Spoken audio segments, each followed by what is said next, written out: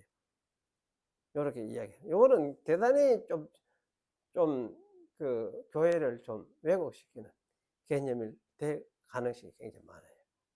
그래서 그렇게 생각 안 하도록 할 필요가 있습니다. 예.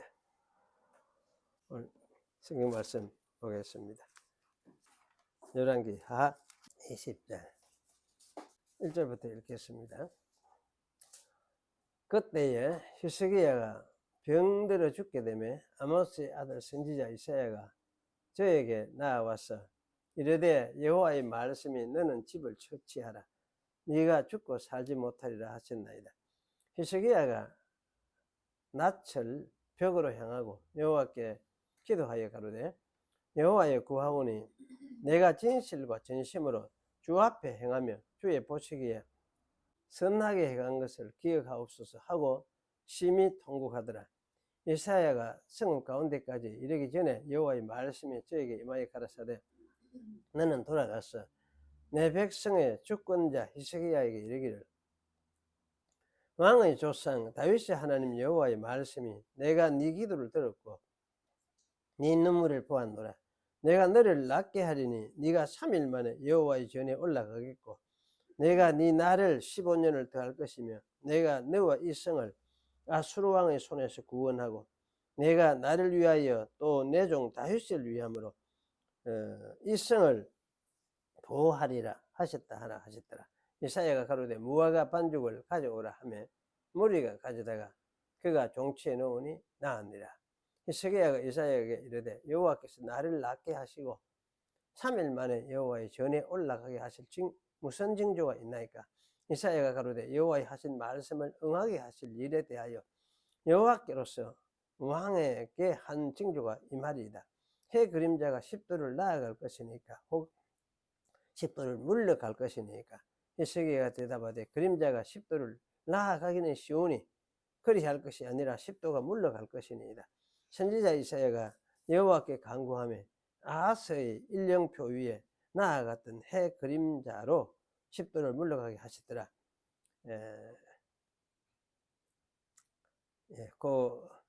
넘어가서 16절부터 읽겠습니다. 이사야가 히스기야에게 이르되 여호와의 말씀을 들으소서. 여호와의 말씀이 날이 이르리니 무릇 왕궁의 모든 것과 왕의 열조가 오늘까지 쌓아두었던 것을 바벨론으로 옮기도 못하고 하나도 남지 아니할 것이요 또 왕의 몸에서 날 아들 중에서 사로잡혀 바벨론 왕궁의 환관이 되리라 하셨나이다. 히스기야가 이사야에게 이르되 당신의 전한 바 여호와의 말씀이 선하니이다 하고 또 가로되 만일 나의 사는 날에 태평과 진실이 있을진지 어찌 선하지 아니하리요 하니라. 히스기야의 남은 사적과 그 모든 권력과 목과 수도를 만들어 물을 성중으로 인도하여 드린 일은 유다 왕 역대지략에 기록되지 아니하였느냐. 히스기야가 그 열조와 함께 자고 그 아들 므낫세가 대신하여 왕이 되니라. 오늘은 히스기야의 그 실패들 이런 제목으로 말씀을 생각을 하려고 합니다. 이 실패를 했다는 것은 인간이기 때문에 완전하지 못하다, 또 연약했다, 죄성에 빠져 있었다, 그런 말이라 할 수 있죠. 그래서 그러한 인물들을 오늘 우리가 이제 살펴보려고 합니다. 지난번에 사실 이 비슷한 실패를 우리가 생각했던 적이 있죠. 산헤립이 올라왔을 때에 히스기야가 왕궁과 성전의 은금을 산헤립에게 보내면서 산헤립과 그 군대를 돌려보내려고 시도했던 그런 실수를 우리가 기억을 합니다. 그 일이 자기 뜻대로 이루어지지 않자 히스기야는 또 여호와께 기도하면서 이사야의 도움을 구하였습니다. 여호와께서는 이사야 선지자를 통해서 히스기야의 기도를 듣고 전사를 보내어서 산헤립의 대군 18만 5천 명을 하룻밤에 전멸시켜 버렸습니다.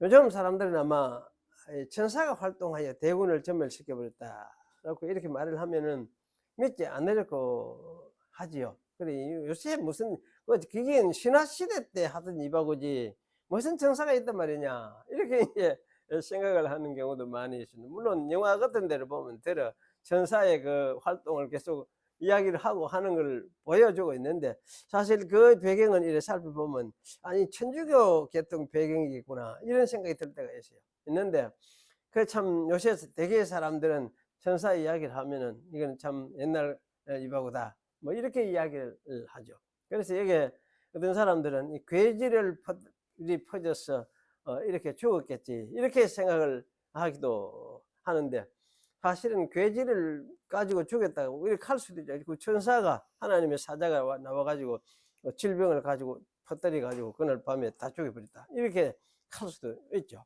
그러니까 사실은 괴질하는 거는 생각을 해도 이건 천사가 사심판한 하나의 도구로 사용했었다 이렇게 이제 우리가 이야기를 할 수도 있죠. 그래서 어쨌든 현대는 어떤 가운데서 이제 천사를 부정하고 안 믿으려고 하느냐 하면은 이건 이제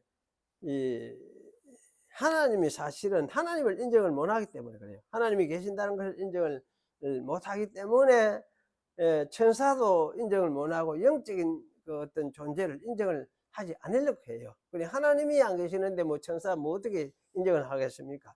그래서 이런 이제 사고방식은 사실은 무신론적 사고방식이라 할 수도 있고 또 더 심하게는 유물론적 사고방식. 그러니까 이 세상 오전히 이 현재 보이는 세상 눈에 보이는 이 물질 세계 여기에 기준을 둔 생각이요.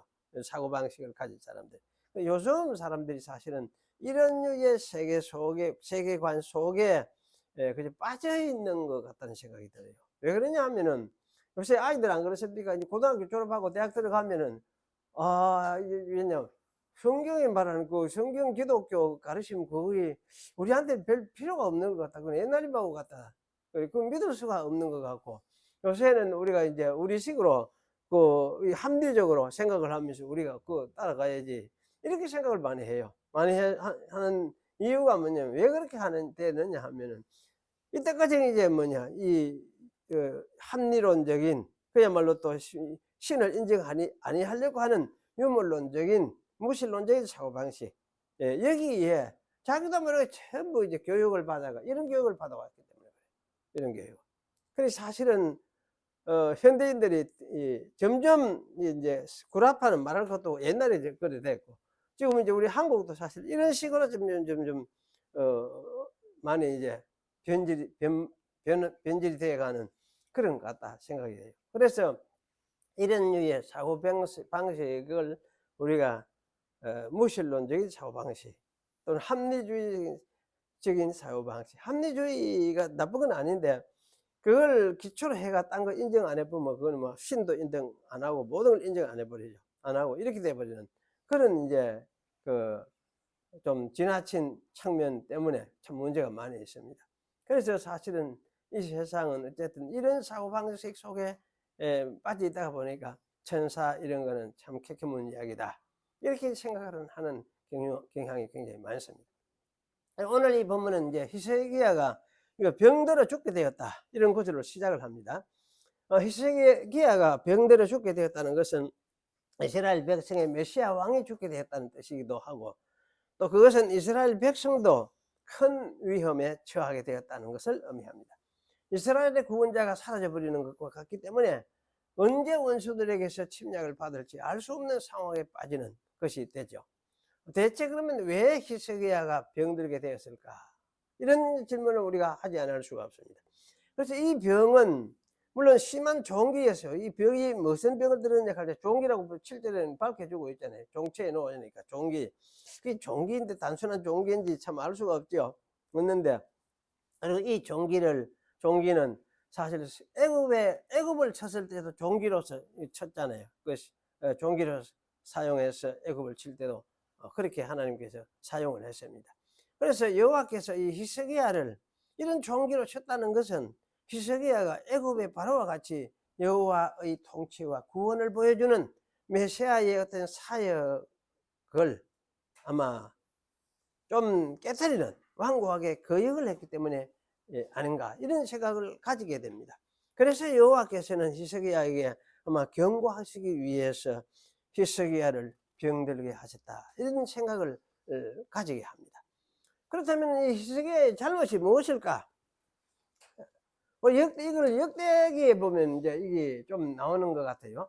역대기 32장에 보면 어떤 단서를 보여줍니다.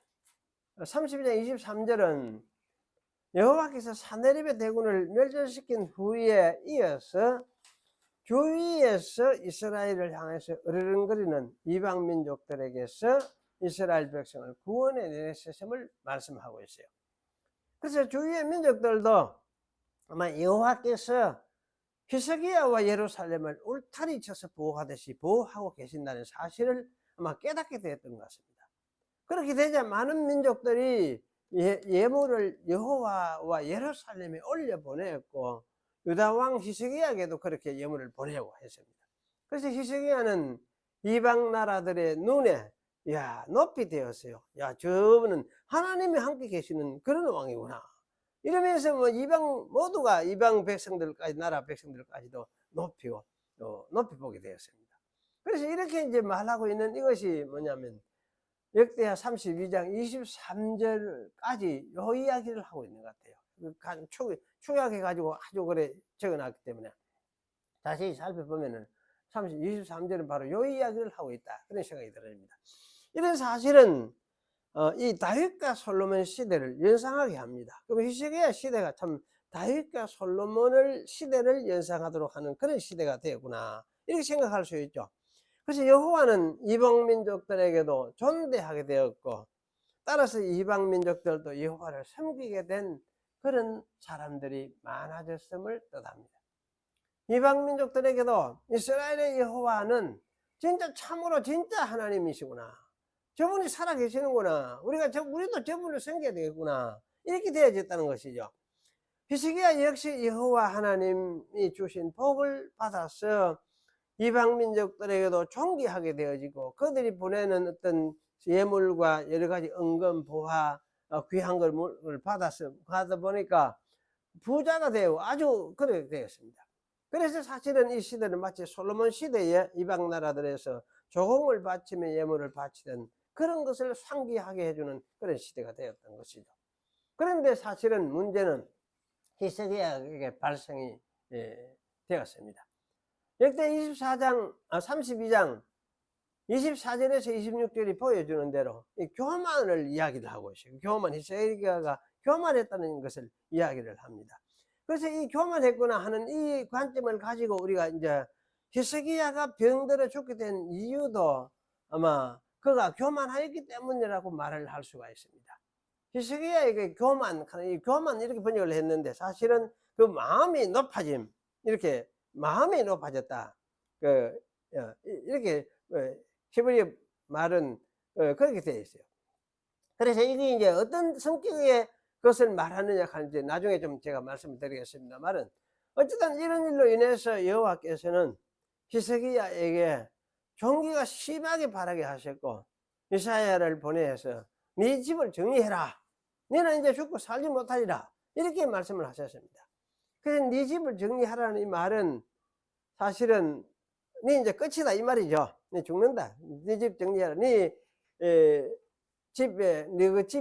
집에 뭡니까, 유언해라, 마지막 말을 해라, 정리할 말들 다 해라, 이런 의미를 가지고 있다 할 수 있습니다. 그래서 이제 요 표현을 사실 우리 개역 한글 성경에는 처치하라 이렇게 번역하기도 했고, 또 개정역에 보면 정리하라 이렇게 번역을 하기도 했고, 또 이제 이사야 38장에 보면은 이거는 유언하라 이렇게 또 번역을 해놨어요. 아주 다양한 말로 번역을 해. 그 똑같은 말, 똑같은 단어를 이렇게 번역을 해놨어요. 그래서 사실은 이렇게 이제 그 히스기야에게 이러한 이제 경고를 준 거지요. 그때라야 히스기야는 정신을 차리고 얼굴을 벽으로 향하고 기도를 하였습니다. 그 믿음이 있으니까 이렇게 하죠. 믿음이 있는 자가 이렇게 정신을 차리고 여호와께 간구할 수가 있습니다. 히스기야는 약해져서 교만하여졌지만 선지자의 선고를 들을 때에 정신을 차리고 기도하였습니다.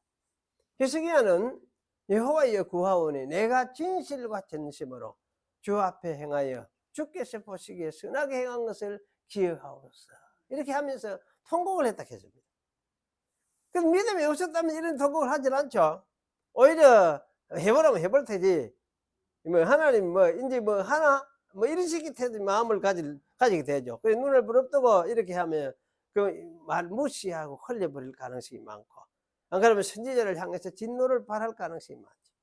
하지만 히스기야는 정신을 차리고 여호와께 은혜를 간구했습니다. 간구를 통해서 전에 자기가 여호와께 행한 것이 진짜 진실로 했고 전심으로 하나님을 섬겼습니다. 온전한 마음으로 이렇게 했습니다. 이것을 이야기를 하면서 간구를 합니다. 그것이 거짓말이 아니었다는 거죠. 이것이 사실 믿음이 있는 사람의 모습이라고 할 수 있습니다. 믿음은 문제에 직면할 때에 실제 그 모습을 드러내주죠. 문제에 직면하면 평소에는 잘 표가 안 나요. 다 같이 다 믿는 사람 같아요. 그런데 믿음이 없는 사람은 이런 문제에 부딪히면 왜 됩니까? 항의를 해요. 저항을 해요. 기도도 안 해요. 안 하고. 그런데 믿음이 있는 사람은 그때 왜 됩니까? 다시 해져요. 엎드려지고 정신을 차리고 그렇게 돼요. 그래 하나님 간구하고 하나님 의지하게 되고 자기 믿음 없음을 회개하고 이러면서 이제 하나님을 돌아서게 되는, 이것이 실제 그 믿음이 있는 사람이라고 할 수 있습니다. 이렇게 히스기야가 이런 반응을 하자 여호와의 응답은 즉각적이었습니다. 이사야 선지자가 성읍 중간까지 나오기도 전에 여호와의 말씀이 이사야에게 임하였습니다. 너는 돌아가서 내 백성의 주권자, 주권자란 말이 사실 왕이란 말이기도 하고 지도자란 말, 히브리 말에 나기드란 말을 쓰고 있는데 주권자, 여기는 번역을 그려놨어요. 그런데 히스기야에게 이르기를 너희의 조상 다윗의 하나님 여호와의 말씀이 내가 네 기도를 들었고 네 눈물을 보았노라. 내가 너를 낫게 하리니 네가 3일 만에 여호와의 전에 올라가겠고 내가 네 날을 15년을 더할 것이고 내가 너와 이 성을 아수르 왕의 손에서 구원하고 내가 나를 위하고 또 내 종 다윗을 위하므로 이 성을 보호하리라. 이런 말씀을 하셨습니다. 예루살렘에 여호와 하나님이 좌정하시고 계셨고 또 다윗과 언약을 맺어서 다윗의 왕조를 끊어버리지 않겠다고 약속하셨기 때문에 다윗 성인 예루살렘을 보호하겠다고 말씀을 하셨습니다. 그리고 히스기야가 3일 만에 여호와의 전에 올라가게 할 것이고 15년을 더 살도록 하겠다고 말씀을 하셨습니다. 사실 15년 더 사는 거 이게 히스기야 자기에게는 좋지만은 다음을 생각하면 좋지도 않아요. 이때 살고 이때부터 이게 큰 문제가 생겨나요. 여호와의 전에 올라가게 한다는 것은 이제 히스기야를 받아들이며 백성의 지도자로 인정하겠다는 말씀이기도 하죠. 그래서 히스기야는 이것을 그냥 보정하는 징조를 보여달라 이렇게 말을 했습니다. 여호와께서는 해시계에서 해 그림자가 10도 뒤로 물러가게 하심으로 징조를 보여주셨습니다. 여호와께서 해를 거꾸로 움직이게 하시다는 말씀이죠. 거꾸로. 요즘 말로 하면은 뭡니까? 이게 이제 그 지구가 도니까, 지구가 해를 도니까 요즘 말로 하면은 공전하고 자전하잖아요. 공전하고 자전하고 이래 하면서 지구가 도는데, 해를 도는데 이 지구가 10도만큼 거꾸로 돌게 하시다. 거꾸로. 그건 반대로 돌려본 거지. 그래서 사실은 해 그림자가 나와 같은 방향과 반대로 움직이게 된 거예요. 10도만큼 움직이게 된 거예요. 하나님께서 사실 이런 징조를 계속해서 히스기야를 이 징조를 통해서 히스기야를 왕으로서 인정하겠다. 이것을 보정으로 보여주신 거지. 굉장히 기죠. 여기까지가 사실 역대하 32장 24절이 암시하는 사건인 것 같아요. 여기서 저는 좀 여러분에게 묻겠습니다.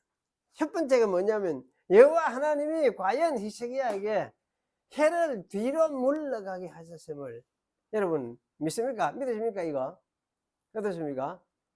그러니 하나님이 지구를 반대로 도는 거를 일로 가던 걸 일로 돌렸어요. 일레 10도가 되도록 뒤로 가도록 이리 돌렸어.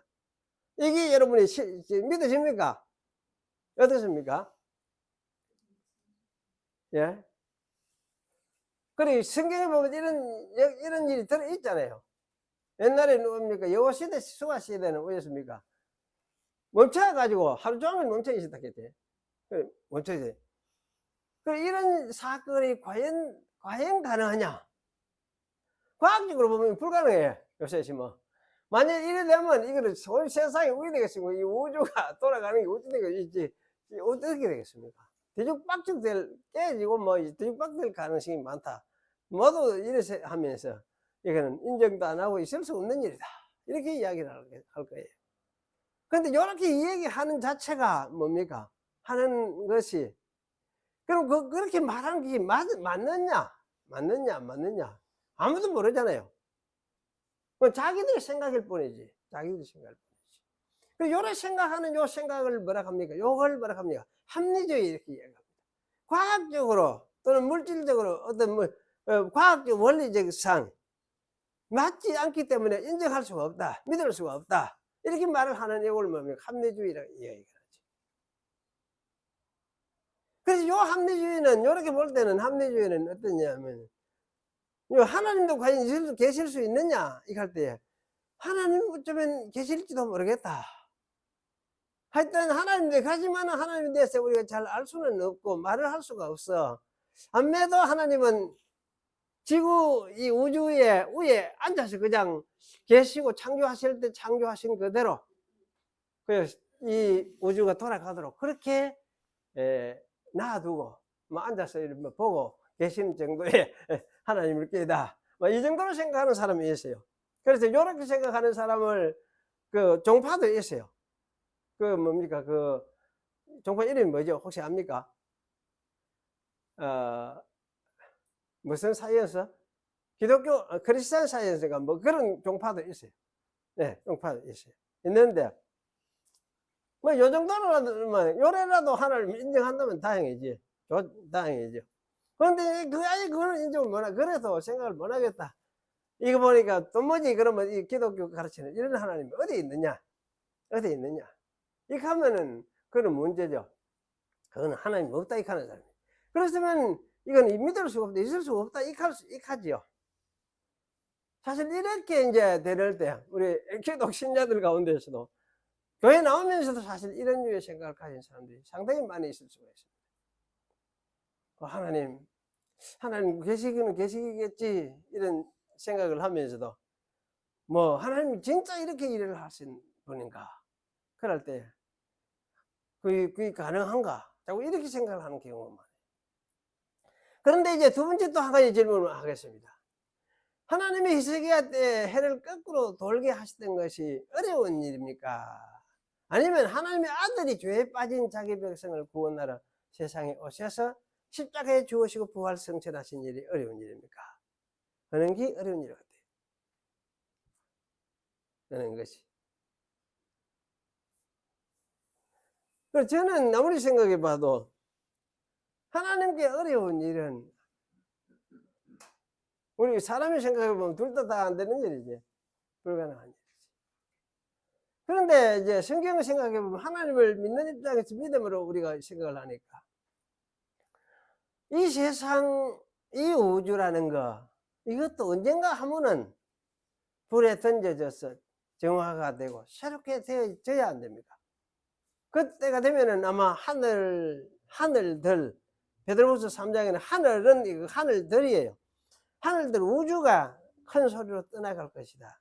그리고 이 땅은 뜨거운 불의 체질에 녹아져 버릴 것이다. 이렇게 이야기하거든요. 이거는 대격변을 이야기해요. 대격변을. 그럼 이런 일이 미래에 언젠가는 있을 수 있겠죠. 물론 과학에서도 이런 비슷한 이야기를 합니다. 이 우주가 소멸되어서 대폭발하고 그래가 나중에 사라질 것이다. 이런 이야기를 하기도 해요. 하는데 하여튼 과학에서 말하는 그런 것이 아니고 성경에서는 하나님께서 하나님의 심판으로서 이렇게 될 걸 이야기를 하고 있습니다. 사실 이런 일이 과연 일어나게 되어진다면은 하나님이 이렇게 역사를 하실 수 있다면은 그럼 옛날에 그 뭡니까 지구 이래 반대로 돌아가는 이걸 해가 반대로 이래 돌린 거 그게 뭐 대단한 일이냐? 그건 얼마든지 할 줄 아겠느냐? 그런데 사실은 진짜 어려운 거는 자기 아들을 보내어서 사람이 되게 하고 죄인이 되게 하고 죄 아래서 나게 해가지고 사람의 그 구속주가 되도록 하기 위해서 그렇게 하신 그 일, 그거는 진짜 어려운 일이겠구나 그런 생각이 들어요. 그래서 성경에서 하나님이 세상을 이렇게 이처럼 사랑하셨다 그렇게 할 때에 맞다, 성경에 그게 얼마나 어려운 일인데 그 일을 하나님이 하셨구나 그렇게 그런 이해가 되죠. 그래서 사실은 참 이거 볼 때 하나님이 진짜 어려운 일을 하나님이 하셨구나 그런 생각이 들어요. 그래서 우리는 하나님이 참 세상 사랑하셨다는 이거 사실 그 맞네. 하나님이 사랑하셨네. 물론 세상 사랑하셨다고 해서 모든 사람이 그 사랑을 받아들이는 건 아니에요. 결국은 세상을 사랑하셨다고 할 때 하나님을 알고 하나님의 백성이 되는 사람들을 위해서 사랑하셨다 이렇게 말을 할 수밖에 없을 것 같습니다. 이것에 대해서 우리가 좀 이제 생각을 좀 정리를 하면서 이런 부분을 좀 다시 생각해 봤으면 좋겠습니다. 그리고 여기 12절에서 21절은 히스기야의 다른 실패를 또 보여주고 있습니다.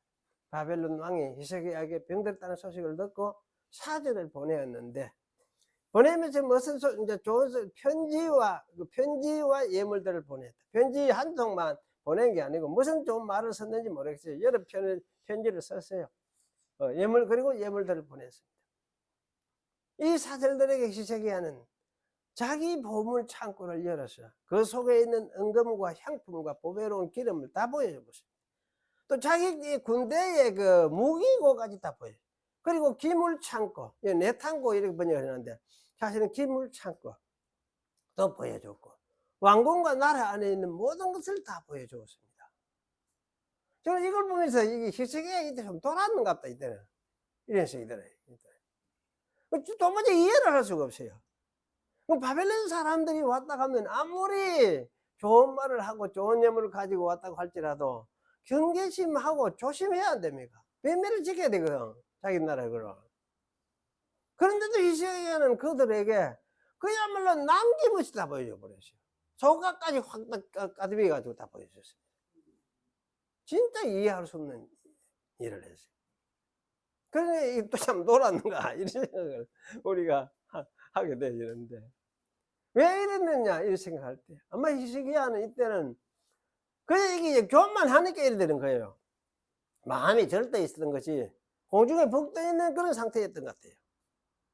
나라가 강성을 해주니까 바벨론도 예물을 보내는구나. 야, 이제는 뭐 바벨론쯤이 어떻게 나와 이 나라를 해롭게 할 수가 있겠느냐, 이런 어떤 자만심에 빠져서 있었던 것 같아요. 그리고 이제 그가 누리고 있는 이 힘, 부, 재력, 군사력, 무기들, 각종 문명적인 어떤 얘기들, 백성들이 누리는 이 안녕, 이런 것들을 바벨론에게 과시하고 싶은, 자랑하고 싶은 그 생각이 꽉 차 있었던 거예요. 꽉 차 있었어요. 좀에만 있었으면 이런 짓을 안 하지. 꽉 차 있었어요. 이것을 이제 역대하 32장 25절에 26절에 말해주는 것 같아요. 히스기야가 마음이 교만하여 그 받은 은혜를 보답하지 아니하므로 진노가, 마음이 교만했대. 이거 똑같이 그 마음이 교만하여 받은 은혜를 보답하지 아니하므로 진노가 그와 유다와 예루살렘에 임하게 되었더니 히스기야의 마음이 교만함을 뉘우치고 예루살렘 교민들도 그와 같이 하였으므로 여호와의 노가 히스기야의 생긴에 저에게 임하지 아니하니라, 이렇게 표현을 하고 있어요. 그 25절 26절 두 절에서 모두 똑같이 반복되는 것이 마음이 교만했다는 이야기를 하고 있어요. 히스기야가 마땅히 해야 했던 일이 뭐냐 할 때야, 그러면 하나님의 은혜와 위대하심을 이야기를 해줘야 되죠. 이 바벨론 이 사절들에게 사내립 군대 18만 5천 명 하룻밤에 송장으로 만들 뿐이 아나? 나는 경험을 했다, 이렇게 하고 이방을 해줘야 되거든. 그래, 너도 만약에 앞으로 이렇게 하면 너도 그래 되는데 이렇게 해야 될 거 아닙니까? 그냥 하나님을 높여야 되거든. 그런데 히스기야가 한 거는 뭐냐면 가졌던 집 부와 재물과 군대력 이런 걸 자랑을 하고 싶어요. 그걸 보여주고 싶었어요. 그걸 과시했던 거지. 사실 이렇게 될 때는, 히스기야 이렇게 될 때는 뭡니까? 마음이 이래 되면 이미 왜 됩니까?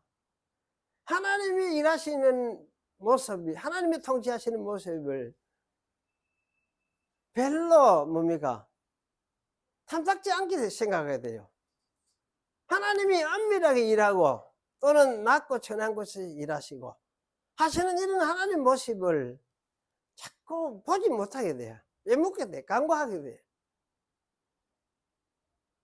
이것을 이 바벨론 백성들이 바벨론 방백들이 히스기야에게 사자들을 보내어 그 땅에서 나타난 이적을 물을 때에 하나님이 히스기야를 떠나시고 그 심중에 있는 것을 알고자 하사 시험하시더라, 이렇게 설명하고 있는 것 같아요. 그 바벨론 방백들은 무엇을 물었습니까? 하나님이 어떻게 한가 그 기적에 대해서 물었어요. 그런데 히스기야는 엉뚱한 것을 이야기하는 거지. 하나님을 증거하지를 않고 지 가지고 있는, 지금 현재 누리고 있는 힘을 자랑하고 싶고 과시를 하고 싶은 거지. 하나님이 이스라엘에는 누굽니까? 이스라엘을 이렇게 만든 거는 누굽니까? 하나님입니까? 역사상 계속 강조해 준 것입니까? 이스라엘의 산성과 방패는 누구였느냐 할 때 여호와 하나님이었다. 이게 성경의 가르침이었는데, 역사의 가르침이었는데, 그거 다 빼먹어버리고 이렇게 한 거예요. 여호와 하나님 산성과 방패들아, 우리 경험을 했다. 너희도 이 하나님께 돌아오라. 이래 돼야 되는데 이렇게 하지 않은 거지. 요새 말 잘 먹고 잘 살 때, 우리 예수 믿어서 우리 복받고 부자 됐대, 이 시기로만 자꾸 한 거야. 이 시기만. 예수 믿고 잘 믿고 잘했어, 우리 교회 이렇게 돼서 이런 식의 자랑인 거지. 그래 이사야는 히스기야의 이런 어리석음을 질타하였습니다. 이사야는 왕과 왕의 열조가 사두었던 모든 것이 남김없이 바벨론으로 옮겨질 것이고, 또 히스기야의 아들들 중에서 사로잡혀 가서 바벨론 왕궁의 황관이 될 것입니다. 이렇게 선언했습니다. 선포예요, 이거는. 참 이 말을 들을 때 어땠습니까? 부끄럽게 한이 없죠. 어쩌겠습니까? 그러기에 참 낮아질 수밖에 없고 겸비하게 된 히스기야가 궁생하게 하는 말이, 그것이 당신이 전한 여호와의 말씀이 선합니다. 만일 나의 사는 동안 평화와 진실함이 있을진데 어찌 선하지 않겠습니까? 이렇게 대답을 했습니다. 자기 사는 날 동안만이라도 하나님의 지키심으로 이렇게 평화와 안정을 누릴 수 있다면 참 그 자체로만해도 감사하겠습니다. 감지덕지죠. 이런 이야기죠. 내 사는 동안은 이래도 감지덕지죠. 그럼 다음 세대는 그럼 우야 되는데, 이 이제 과정에서는 더 이상 설명을 하질 않아요. 이기적인 말 같은 생각이 들었습니다. 그러나 참 히스기야 생애를 이렇게 돌이켜 볼 때에 참 히스기야 이 말을 할 때는 무슨 말을 하겠습니까? 할 말이 없지. 할 말이 없죠. 이 말밖에 할 말이 없죠. 그래 죄지은 왕이 할 수 있는 말, 참 궁색하고 한데, 그러면 결국은 내가 왜 이런 일에 빠졌느냐 할 때요, 내가 참 죄인이라서 이거 할 수밖에 없잖아요. 그럼 죄인을 인정을 하고 보니까 이 말밖에 할 수 없는 거지. 그럼 미래는 그럼 어찌 되느냐? 우리 자식들은 어떻게 되겠느냐? 자식들은 어떻게 되겠습니까? 자기는 히스기야는 그러시오. 그래 참 하나님께 긍휼에 맡길 수밖에 없구나. 하나님 긍휼에 맡길 수밖에 없구나. 사도행전도 사도 바울이 그랬죠. 주와 말씀에 맡긴다, 이런 이야기를 했잖아요. 참 하나님의 긍휼에 맡길 수밖에 없구나. 그래서 사실은 부모들은 자식들을 생각을 하면서 주의 긍휼을 베풀어 주소서 하고 기도를 하는 것 같아요. 그래 우리나라에서는 자식들을 위해서 사람들이, 부모들이 기도를 많이 해서 그래 기도 많이 하는 사람은 하나님이 들으시고 자식들도 그래도 지켜주시고 믿음에 서게 해주시더라. 다 그렇게 이야기를 많이 하고 있는데, 사실 반드시 그래서 그래야 된다 하는 건 아니지만, 참 부모들이 참 하나님의 긍휼을 바라보면서 하나님의 긍휼에 자기 후대 자손들을 맡길 수밖에 없는 것이, 이것이 인간이죠. 이것이 인간이에요. 다음에 히스기야는 아마 이런 사실들을 자기 평생을 통해서, 자기 어리석음을 통해서 깨닫고 그래 했던 것 같아요. 그리고는 결국은 그러면 왜 되느냐? 메시아가 와야 되는구나. 왜냐하면 진짜 다윗의 자손 메시아가 와야 되는구나. 메시아 그분이 왜 됩니까? 다윗의 자손 오시면은 또 자기 백성, 자기 자손들을 그분이 긍휼을 베푸시고 구원을 하실 수 있겠구나. 아마 이런 생각을 했던 것 같아요. 나는 안 되는구나. 나는 안 되는구나. 그래서 사실은 이런 여기에 다윗, 여기에 이제 의도적으로 이 문맥 속에서 뭐냐면 다윗의 자손을 계속 이야기를 하잖아요. 다윗의 언약을 이야기하고 다윗이 약속한 그걸 이야기를 하니까. 그러니까 아마 이런 문맥들을 통해서 히스기야는 그러면 다윗의 자손, 자기의 자손이기도 하죠. 그때 그분이 와야 되는구나. 아마 이런 생각을 했던 것 같아요. 그래 참 인간 메시아라는 건 진짜 허무합니다. 참 메시아 예수 그리스도를 기다릴 수밖에 없습니다. 예수 그리스도 이후에도 어떤 인간 메시아도 사실 필요하지를 않습니다. 그래서 신약 성경은 그리스도를 믿어서 죄 사함을 받고 하나님의 백성이 되고 하나님이 거하시는 성전이 되는 것을 이것을 영원한 하나님 안에 감추었던 비밀이라고 이야기해요. 비밀. 하나님 안에 감추었던 비밀이 뭐냐 이거는 뭐고 그리스도를 보내어서 구원하시는 구원 사건. 그것이 하나님 안에 감추었던 비밀. 언제냐? 창세전부터 영원전부터 이런 비밀을 계획을 하나님이 가지고 계시더라. 그게 그리스도 안에서 감추었던 하나님 안에 감추었던 비밀이다. 이렇게 이야기를 해요. 그러면서 이제 그리스도가 오셨고 그 그리스도만이 이 비밀을 여는 유일한 열쇠다. 다른 열쇠가 있을 수가 없어. 예수 외에는 예수님이 나사렛에 출생하신 나사렛 예수 그분 외에는 다른 비밀 열쇠가 있을 수가 없어요. 그러니까 예수 외에는 인간이라는 건 다 그래요. 허무하죠. 허무하고 궁극적으로 구원을 이룰 수 없는 인간이에요. 히스기야는 아마 이러한 사실을 깨닫고 내다보면서 죽은 것 같다. 그런 생각이 들어요. 성경이 그런 관점에서 계속 이야기를 하니까. 그래 우리가 예수 믿는 이유는 이 때문에 그렇습니다. 이 때문에. 예수님은 유일한 하나님의 비밀을 이루시는 유일한 메시아이기 때문에 참 메시아이기 때문에 인간 메시아가 아니고 참 메시아 하나님 아들이신 분이기 때문에 그래서 예수님을 우리가 믿는 것입니다. 기도하겠습니다. 거룩하신 하나님 감사합니다. 오늘 주신 말씀을 우리가 다시금 되새기면서 우리가 땅 위에 살면서 우리 눈에 보이는 것도 많고 정말 중요하다고 생각되는 것이 많지만 우리 눈이 주님을 향하게 하시고 참 메시아이신 예수 그리스도 하나님의 아들 당신을 향해서 보는 우리의 눈이 감겨지지 않도록 우리를 지키시고 권고해 주시옵소서. 또 이 믿음 속에 우리가 서서 주의 나라에 이르기까지 갈 수 있도록 주께서 인도하여 주시옵소서. 그 주 예수님의 이름으로 기도하옵나이다. 아멘.